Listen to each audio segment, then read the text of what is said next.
Secteur pont des Alliés de Thionville, feu vert ou pas, on passe au ralenti. En effet, les indicateurs de la contestation restent au rouge. Aujourd'hui c'est intersyndical. Ouais, je sais. Non, allez-y. Ouais, mais là, tu ne laisses pas reculer. Concernant les nombreuses oppositions à la réforme des retraites adoptée par le biais du 49.3, les mouvements de protestation intersyndicale ne faiblissent pas. Exemple, comme vous le voyez à l'image, Thionville, avant la manif Messine. Monsieur Macron, vous pensez que c'était fini, mais on est là et on sera là encore pour un petit moment. On n'est pas prêt de bouger. Voilà, On n'est pas prêt de bouger, croyez-moi. Grève nationale contre la réforme des retraites, acte 9. Ce jeudi 23 mars, syndicats, professionnels et citoyens opposés au texte de loi se sont à nouveau donné rendez-vous dans la rue après une nouvelle journée de mobilisation mercredi.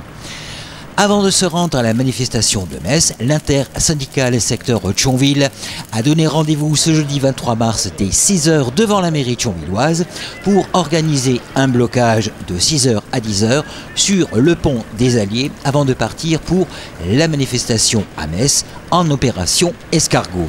Ça fait dans le cadre de l'interprofessionnel CGT de Thionville en intersyndicale, donc à la demande express des collègues. Qui, à l'annonce du 49.3 et du discours encore hier après-midi de M. Macron, qui a ravivé la flamme de la mobilisation. La saga de la réforme des retraites est passée au Sénat. Après quelques aménagements, elle fut examinée en commission parlementaire paritaire et, sans passer par le vote parlementaire, Madame la Première ministre a donc adopté la loi de la réforme par le biais du 49.3. Comme tout le monde le sait, un déni de démocratie pour beaucoup. La colère est toujours aussi vive après le rejet en début de semaine des 2 motions de censure.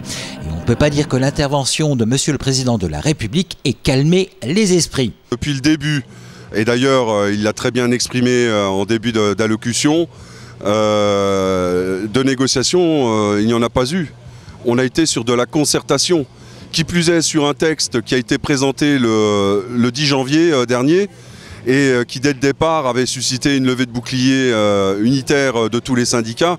Et la réponse que Mme Borne a su faire à cette unité-là, ça a été de dire que le 64 ans était non négociable. Donc partant de là, les négociations étaient déjà caduques par la posture gouvernementale, qui a fermé le dialogue tout de suite. En tout cas, à Thionville, mis à part quelques klaxons d'exaspération, la majorité des automobilistes soutenaient le mouvement. Écoutez, oui, puisque la semaine dernière, vendredi, lorsqu'on s'est rendu en opération Escargot de Cattenom au centre tri de la Poste, ça n'a été que sourire et coup de klaxon de soutien de la part de la population quand ils ont vu passer le cortège, Donc la légitimité, on l'a, ce qui nous renforce dans notre mobilisation, Macron, non, il ment.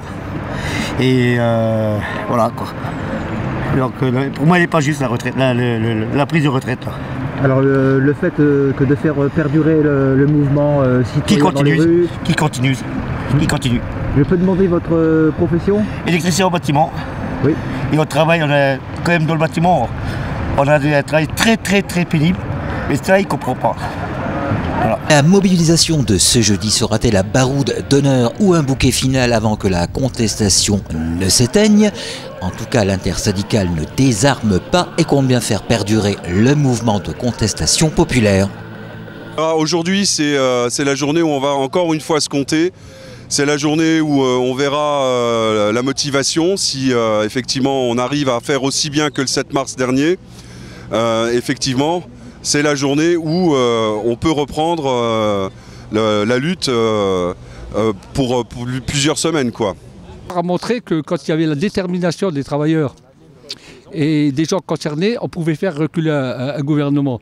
Je rappelle que la réforme à points, elle avait été votée par l'article 49.3 du gouvernement. Il l'a retirée. Je rappelle la CPE qui avait été votée par le Parlement.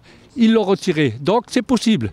Nous, on ne lâche pas, on continue, on avance l'idée retraité actif, même combat pour une société plus juste, plus humaine et autour du progrès social. Et la retraite Bacon, c'est le recul social, ce n'est pas le progrès social.